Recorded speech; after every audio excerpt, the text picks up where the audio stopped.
پرۆسەی ناوتۆمارکردنە بۆ بەشداریکردن لە ڕێوەڕەسمی نوێژکردن و بەشداربوونە لە ئامادەبوونی وتاری پاپای ڤاتیکان لە ماوەی 2 هەفتە 4400 کەس لە هەولێر ناوی خۆیان تۆمار کردووە. لە پارێزگاکانی دیکەی عێراق و وەرێمی کوردستانیش پرۆسەی وەرگرتنی ناودەستی پێکردووە.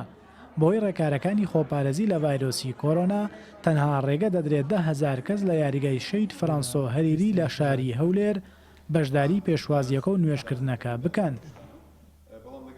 هەڵبەت ئەمە پێش 2 ڕۆژ پرۆسەی ناونووسین بۆ ئەو کەسانەی کە دەیانەوێ یان ئارەزوو دەکەن بەشداری بکەن لە مەراسیمی قوداسی احتیفالی لە فەرەنسۆ حەریری کۆتایی پێهات. ئەمەش پاش ئەم پرۆسەی دەست پێ دەکەین بە دەرکردنی هەویە یان بتاقە لە هەر کەسێکی کە بەشداری دەکا تاکو دواتر بتوانرێ بەپێی ئەم بتاقە داخلی یاریگای فەرەنسۆ حەریری بێت. هەڵبەتە تاکو ئێستا تەنها لە سنتەری زانکۆی کاسۆلیکی 4000 و تقریبان 400 کەس خۆی نووسیوەتەوە، بەڵام ئەم ژمارەیە بەرز دەبێتەوە لەگەڵ داخلکردنی داتەکان لە هەموو شار و شارۆچکەکانی هەرێمی کوردستان.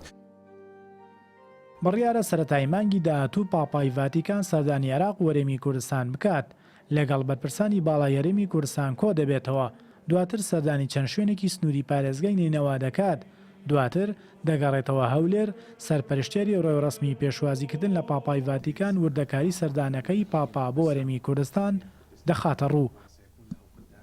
وقداسة البابا أيضا يحمل کوداسەی پاپا نامەیەکی ئاشتی و بێکەوەژان لەگەڵ خۆیدا دەهێنێت و مەبەستێتی بەم وڵاتە برینداری بگەێنێت. ئەوەی گرنگە لەم سەردانەی پاپادا دیدار و چاوپێکەوتنێتی لەگەڵ خەڵکی ئاسایی و پیاوانی ئاینی کریستیان بە هەمان شێوەش لەگەڵ تەواوی عێراقیەکان گرنگترینی سەردانەکەی لە هەولێر دەبێت. لە حوتی مانگی ئاداری داهاتوودا بڕێوەچوونی ڕێوەڕەسمی ئاینی دەبێت بە ئامادەبوونی نزیکەی 10,000 کەس لە یاریگەی فەرەنسۆ هەریری. لەوێدا پاپا چاوی بە هاوڵاتیان دەکەوێت، ئەمەش دەرخەری دیمەنی نزیکبوونەوەی پاپا دەبێت لە هاوڵاتیانی. وسيحتفل بالقداس هناك.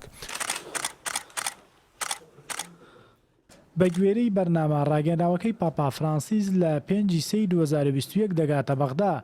بڕیاریشە ڕۆژی دواتر پاپای ڤاتیکان سەردانی نەجەف بکات و لەگەڵ ئالی سیستانی مەرجەعی باڵای شیعەکان کۆ بێتەوە، لەوێوە سەردانی شاری شوێنەواری ئورو بکات. پاپای ڤاتیکان ڕۆژی حوتی مانگی 3 سەردانی هەولێر دەکات و لە فڕۆکەخانەی نێودەوڵەتی هەولێر لەلایەن بەرپرسانی باڵای هەرێمی کوردستان و پیاوانی ئاینی پێشوازی لێ دەکرێت. پێشتریش پاپای ڤاتیکان لەگەڵ بەرپرسانی باڵای حکوومەت هەرێمی کوردستان کۆ بووەتەوە، ستایشی حکوومەت هەرێمی کوردستانی کردووە لە پاراستنی پێکاتەکان کە هەرێمی کوردستان بووەتە پەناگەیەک بۆ پێکەوەژیانی پێکاتەکان بە تایبەت کریستیانەکانی عێراق. ڕۆژمان سادق کوردستان 24 هەولێر.